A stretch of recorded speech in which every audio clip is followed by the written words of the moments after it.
Hello everyone. Today I'd like to speak about the damaging effects of micromanaging. This is one in a series that I'm doing about leadership and management styles. Now, micromanaging is actually very toxic. It can be perceived as a form of harassment, of bullying, and you can get in a lot of trouble for micromanaging someone to the point of destruction. And by destruction, I mean slowly but surely deteriorating their self-esteem, their confidence, their abilities, their motivation to come into work and to want to do a good job. Micromanaging is something that should be looked at by top management. Senior management level should be monitoring for any form of this type of abuse. It can also fall onto HR to make sure that the employees are able to come to them to report any form of micromanaging, any form of harassment, any form of coercion. And we need to take a look at what micromanaging really is and where it comes from. So most people who micromanage are doing it either because they have some sort of control issues, they have anger management issues, they have maybe OCD and they need to have, control over everything, they're obsessive, or they're just not a nice person. Because a lot of micromanagers, what they do is they manage every single aspect of that employee's workday. They assign, they delegate, but then they oversee every little thing and the way that it happens, to the point where if the work is being done properly, they sometimes take the credit for it away from the employee.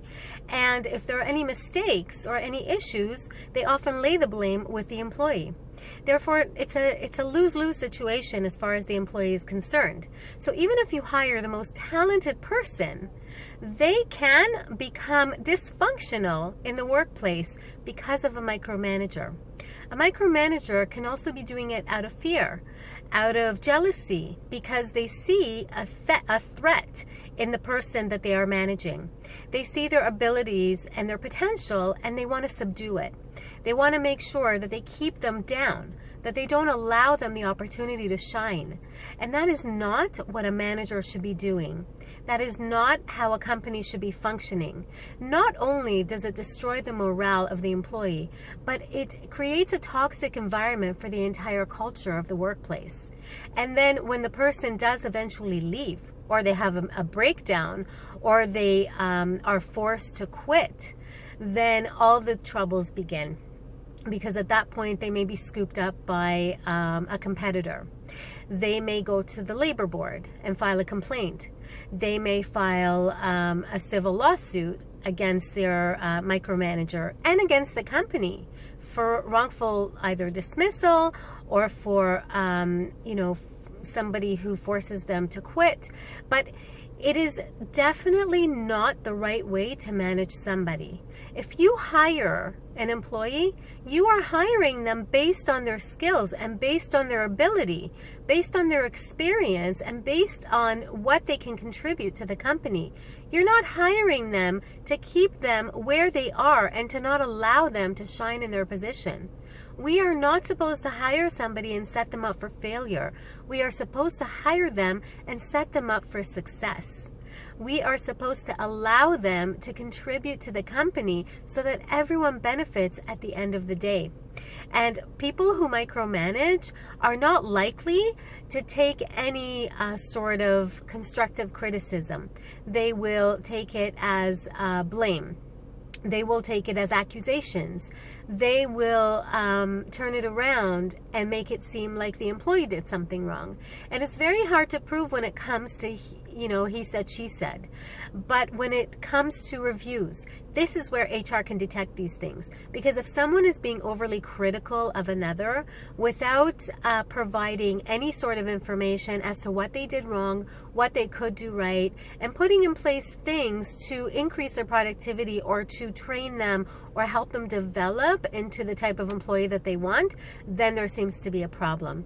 If it is a matter of pattern, so if a department or it doesn't even matter if it's 1, 2, or 10 people, but anybody under that micromanager, if it happens to be a pattern where nobody seems to get along with that person, where there are always issues, where people are calling in sick, where people are complaining that they're not being treated equally or fairly, then somebody needs to do something. A micromanager is toxic in that environment. A micromanager should not be in a position of leadership, in a position of authority, because they abuse that authority. And unfortunately, too many people fall victim. They are prey for these micromanagers, because most of the time the micromanagers are at a level where they are managing somebody who is also in a senior position. You can have micromanagers in lower positions where they're managing somebody who might be at an entry-level position or just transitioning into a higher position, but most of the time it comes with power.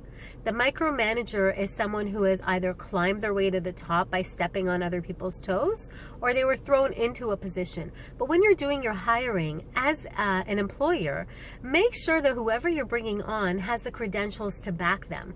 Make sure that you do your due diligence and do background checks and speak to other people that they worked for and worked with. Because if that happens to be a pattern, if you see any red flags from the beginning, then you need to take that micromanager and you need to either give them the type of development tools that they need to be an effective manager and an effective leader, or you need to let them go.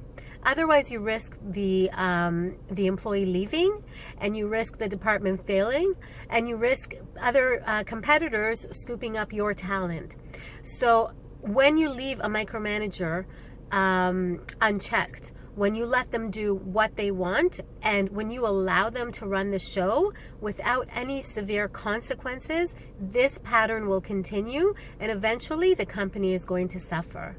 As an employee, if you are being micromanaged, you need to speak up for yourself. You need to go to your superior's superior. You need to go to your HR department, and if need be, you need to go right to the top of the company, and you need to voice your concerns.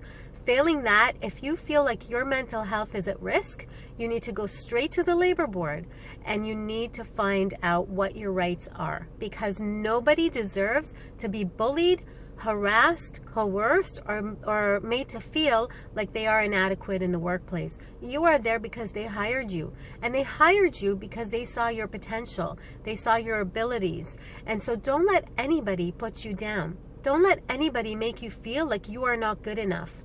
And if they do make you feel like that, speak up for yourself and find out why and what you can do about it. And if they're not giving you the right guidance and the right support, then you need to step it up. You need to escalate it, and you need to take action.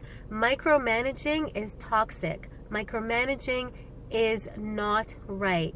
And anybody who needs to micromanage, who feels the need to put other people down and to control every single situation, has an issue that needs to be looked at.